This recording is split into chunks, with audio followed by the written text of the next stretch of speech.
In case you are not in the habit yet of watching the Sports Source Saturday kickoff, 11 a.m. on Saturdays. We're here 11 a.m. every day of the weekend, basically, Saturdays and Sundays.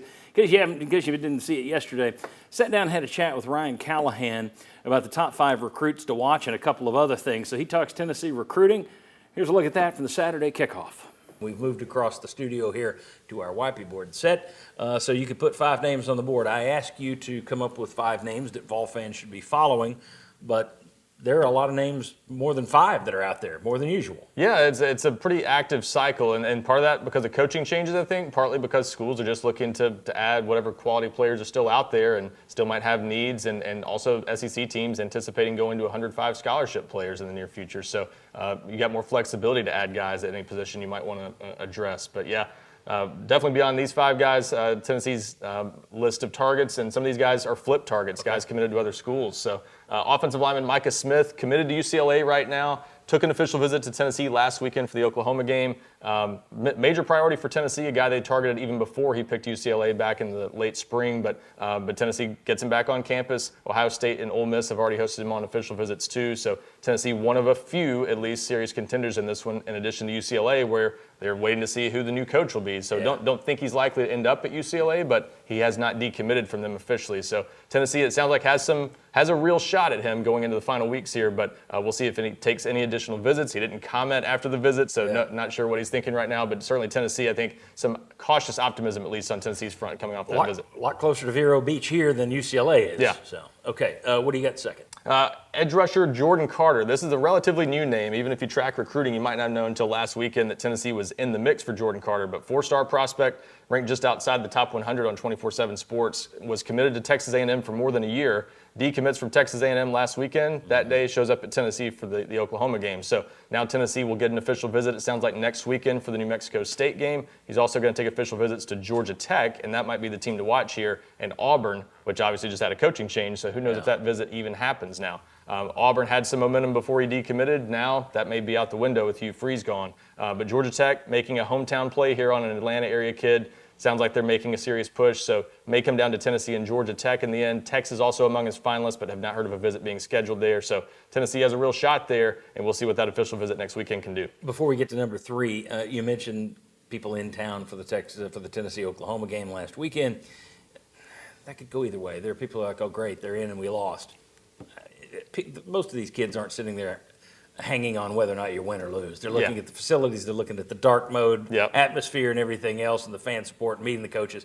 Really, the win or loss thing, people shouldn't freak out over that one in terms of having somebody in when you win or loss. Hell, it may tell a kid that we got need for you. Right. To your point, most kids aren't looking at that one way or the other, and it's not a big deal at all. And even if you get blown out sometimes, it's not a big deal because, to your point, you can always sell playing time, and, hey, there's an opportunity for you to step in right away. So, Tennessee got nothing but positive reviews from that visit. The dark mode played really well. And for that matter, thought this was really interesting. A couple recruits mentioned unprompted, they think Tennessee's got a lot of stability, and in this era with all these SEC schools going through coaching changes, Tennessee's perceived stability seems to be working in their favor. That's good. All right, number 3 on your list. Another guy Tennessee's been recruiting for a long time, committed to another school, Wisconsin running back commitment, Amari Latimer, another Atlanta area kid.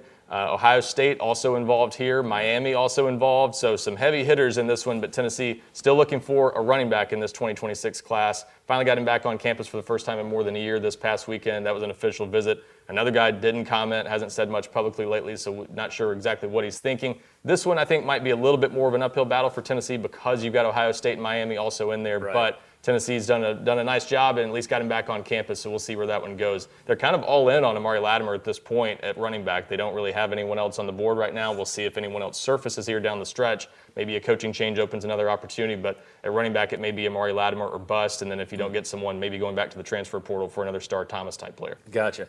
Who's next? Jalen Thomas, defensive lineman, a junior college prospect. We don't see as many of those these days, but you still see them sometimes, and defensive line tends to be the position where Tennessee has looked, and a lot of other teams do. But a Memphis kid now at a Mississippi junior college, took an official visit to Kansas last weekend. Stock still seems to be rising a bit, but Tennessee, the only SEC school currently heavily involved. He's taking an official visit to Tennessee as of right now for the Vanderbilt game at the end of the month, so that would give them the final visit before early signing day. Sets up pretty well for Tennessee, but this is the kind of recruiting battle that can be tricky. You never know. You might think, Kansas, a school like that, not likely to beat out Tennessee. That's where NIL/revenue sharing can come into play. About to say that. A school like Kansas might be able to devote more resources to a player like that might be, a solid player that Tennessee wants, but maybe not willing to devote $500,000 or $750,000 to. So you just never know how those. And I'm just throwing out a random number, Right.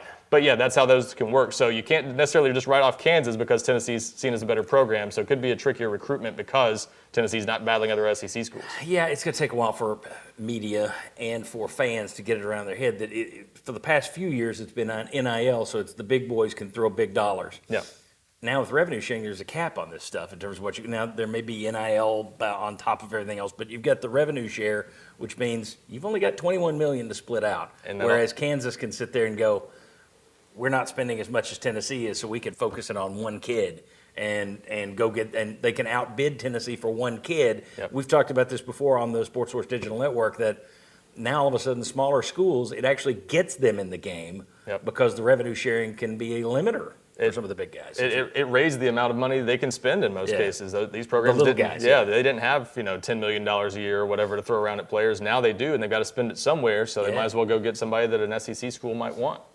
Last one, quickly. Yeah, Legend Bay. Now, this one's a Tennessee commitment, but one really worth watching. Took a visit to Ohio State last weekend. It sounds like the Buckeyes have made a serious play here. Tennessee was recruiting him as a wide receiver. Ohio State sees him. He's a quarterback, really dynamic quarterback. Ohio State sees him as kind of a running back / receiver, a guy that can move around, play a little bit of everywhere. So Ohio State, I mentioned, also recruiting Amari Latimer. So it could be a backup plan for Latimer at running back, but also it sounds like if they could get both, they're willing to take both. So we'll see how that goes down the stretch, but Ohio State seriously involved there and definitely a threat to Tennessee for Legend Bay. So if that were to be a flip that actually happens down the stretch, could hurt Tennessee's receiver class, which is right now one of the strengths